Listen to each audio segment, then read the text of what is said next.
Treasure Island by Robert Louis Stevenson. Chapter 27. Pieces of 8. Owing to the cant of the vessel, the masts hung far out over the water, and from my perch on the crosstrees I had nothing below me but the surface of the bay. Hans, who was not so far up, was in consequence nearer to the ship, and fell between me and the bulwarks. He rose once to the surface in a lather of foam and blood, and then sank again for good. As the water settled, I could see him lying huddled together on the clean, bright sand in the shadow of the vessel's sides. A fish or two whipped past his body. Sometimes, by the quivering of the water, he appeared to move a little, as if he were trying to rise, but he was dead enough for all that, being both shot and drowned, and was food for fish in the very place where he had designed my slaughter. I was no sooner certain of this than I began to feel sick, faint, and terrified. The hot blood was running over my back and chest. The dirk, where it had pinned my shoulder to the mast, seemed to burn like a hot iron. Yet it was not so much these real sufferings that distressed me. For these, it seemed to me, I could bear without a murmur. It was the horror I had upon my mind of falling from the crosstrees into that still green water beside the body of the coxswain. I clung with both hands till my nails ached, and I shut my eyes as if to cover up the peril.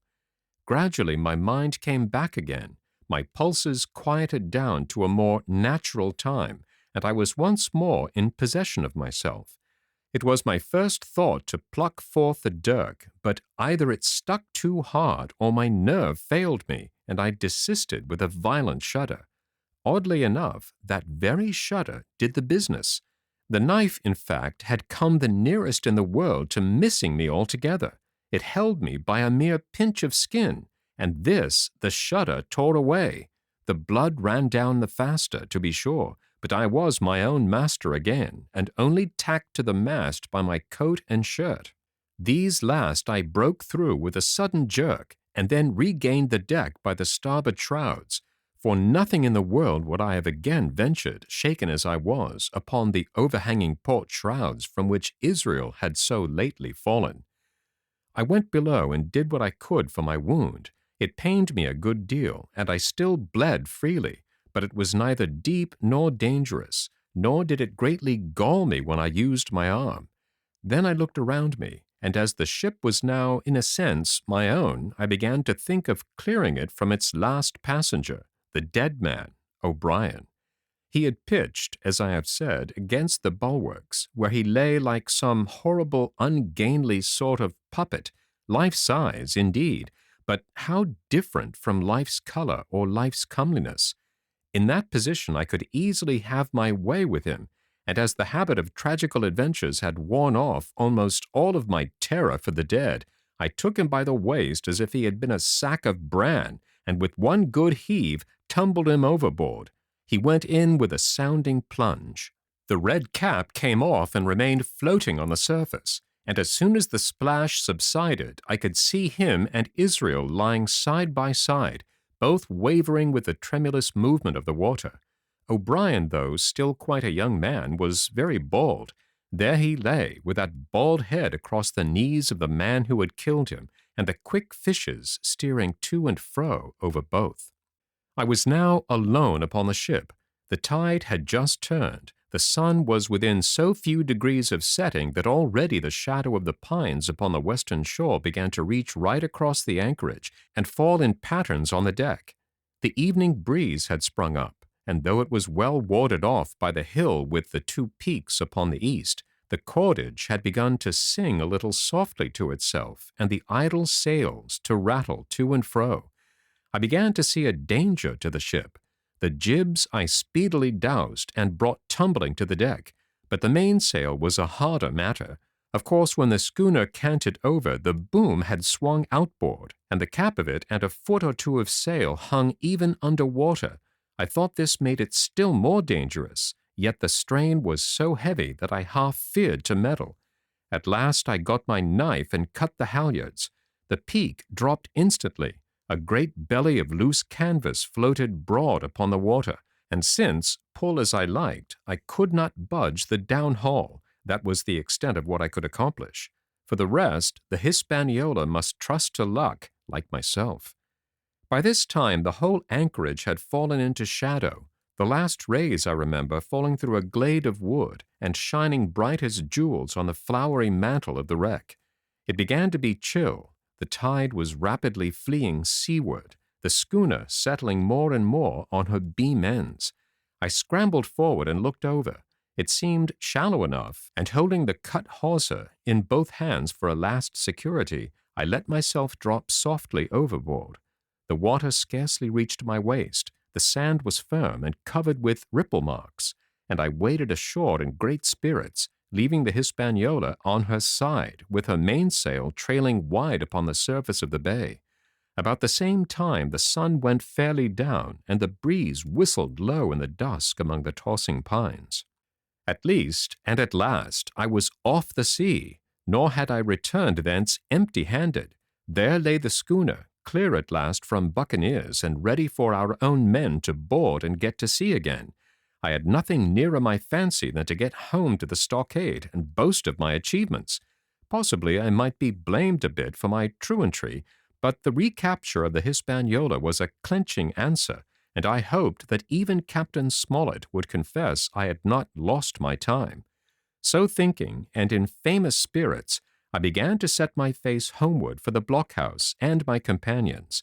I remembered that the most easterly of the rivers which drain into Captain Kidd's anchorage ran from the two-peaked hill upon my left, and I bent my course in that direction, that I might pass the stream while it was small.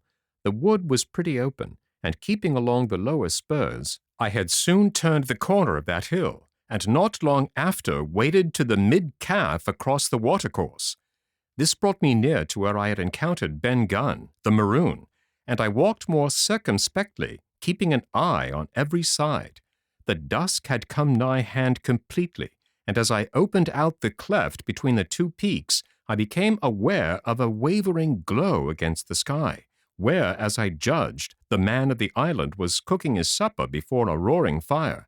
And yet I wondered, in my heart, that he should show himself so careless. For if I could see this radiance, might it not reach the eyes of Silver himself, where he camped upon the shore among the marshes? Gradually the night fell blacker. It was all I could do to guide myself even roughly towards my destination. The double hill behind me and the spyglass on my right hand loomed faint and fainter.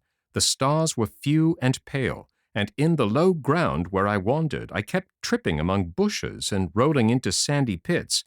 Suddenly a kind of brightness fell about me. I looked up. A pale glimmer of moonbeams had alighted on the summit of the spyglass, and soon after I saw something broad and silvery moving low down behind the trees, and knew the moon had risen. With this to help me, I passed rapidly over what remained to me of my journey, and sometimes walking, sometimes running, impatiently drew near to the stockade.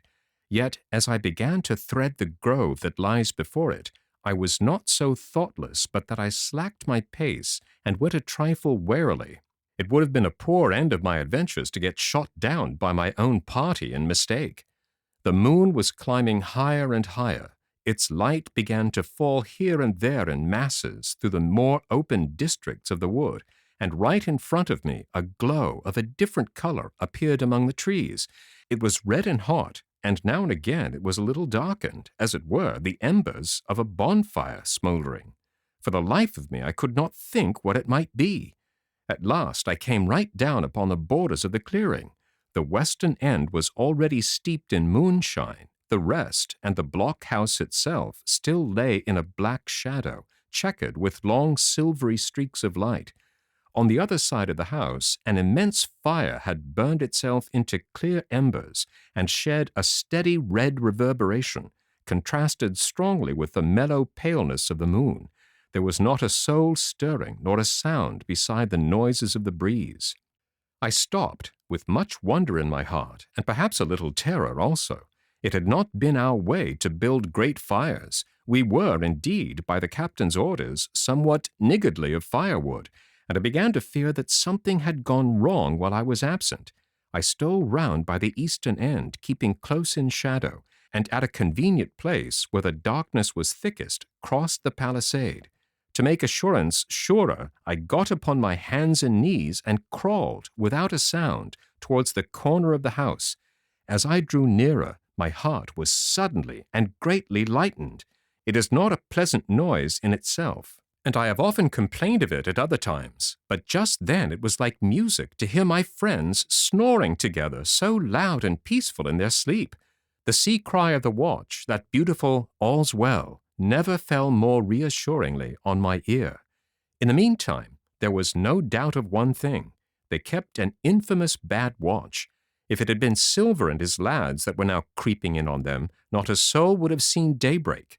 That was what it was, thought I, to have the captain wounded, and again I blamed myself sharply for leaving them in that danger with so few to mount guard. By this time I had got to the door and stood up. All was dark within, so that I could distinguish nothing by the eye. As for sounds, there was the steady drone of the snorers and a small occasional noise, a flickering or pecking that I could in no way account for. With my arms before me, I walked steadily in. I should lie down in my own place, I thought with a silent chuckle, and enjoy their faces when they found me in the morning. My foot struck something yielding. It was a sleeper's leg, and he turned and groaned, but without waking. And then, all of a sudden, a shrill voice broke forth out of the darkness.